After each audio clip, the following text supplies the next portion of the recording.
XP farm in Minecraft Bedrock Edition that'll give you more tridents than you could ever use, plus a ton of XP. Here's everything that you'll need to build it, and if you want to download this world, you can find a link to that down in the description. The building location of this farm is very simple. You just want to make sure you're over top of a body of water where you can see drowned spawning inside of that water. Now, once you've got your location, start off by building 50 blocks into the air to make sure no mobs in the water slow down the rate to the farm.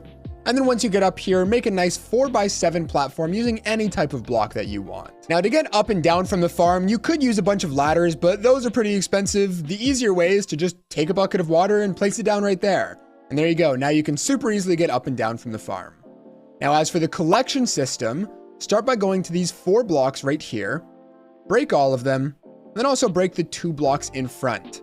Now, those 2 blocks are going to be the chests where all the items are going to go. And then these 4 back here are going to be the hoppers that all lead into those chests.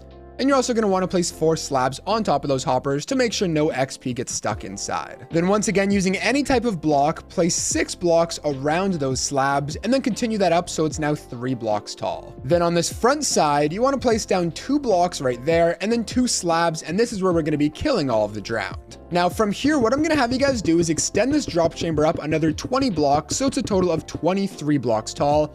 And the reason we do this is so the drowned fall all the way down and they only take 1 hit to kill. Once you're done with that, come back up here to the top of the drop chamber and count down 1, 2, and then on this 3rd block right here, what I'm gonna have you guys do is place down 4 signs and then 2 buckets of water on top of those signs to slow down the drowned fall just enough so there's still a 1-hit kill and we can collect all of the XP. Then from there, place down a temporary block with 4 fence gates over top of this hole, and then open all of those up and you can break this temporary block, and I'll explain why we do this in just a little bit. But for now, we're going to work on actually getting the drowned to spawn.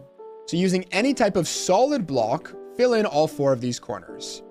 Then once you're done with that, go out 1 block and then up 1 block like that, and make a ring at this level, and then continue that process until you have a total of 8 rings.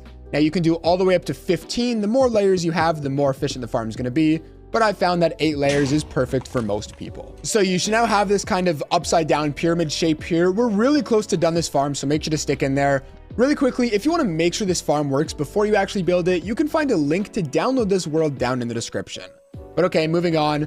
The next thing I'm going to have you guys do is take a layer of any temporary block and place it all the way around this top layer, so it's now 2 blocks tall. Then once you've got that done, come off to any one of the sides and make yourself a nice little infinite water source, because we are going to need quite a few buckets of water for this next part. And by the way, if you don't feel like going all the way back down to get some water, what you can actually do is just come here to the middle and use this as an infinite water source. So once you've got that, what we need to do is take 1 bucket of water and place it on every single one of these blocks up here at the top. Don't skip any blocks. Make sure you place 1 bucket on every single block up here. And then once you're done with that, you can remove your infinite water source and then replace all of these temporary blocks with leaves. Make sure this is a leaf, otherwise this farm is not going to work properly. So now you have it looking like this, and as you can see, this is why we place those fence gates in the middle, to make sure all of that water doesn't flow down our drop chamber. So with all of that done, this farm is now going to be working at nighttime. However, most of us want it working 24/7, which is why the next thing we're going to work on is building a roof over top of the farm. So for this, coming to any one of the corners, doesn't matter which one, build up 4 temporary blocks, and then this 5th block out of leaves, and then make a nice leaf roof over top of the entire thing. Make sure this is made out of leaves. It cannot be out of any type of block, otherwise the drowned are not going to spawn during daytime. Now this roof will make it nice and dark in the middle so they can spawn. However, on the edges, it's still too bright for the drowned to spawn.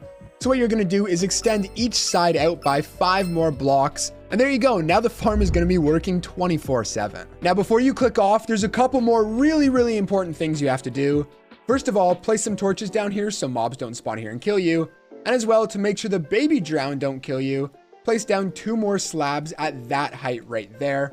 As well, go into your settings and make sure you are in a simulation distance of 4 chunks, otherwise this farm is not going to work. Now, as you can see, a bunch of drowned have fallen down here. All you have to do is smack them once with a sword, you collect all of the XP, and then all of the drops and tridents go down into this chest. If you enjoyed this video, make sure to check out one of these on your screen right now for even more great farms. Leave a like and subscribe for more.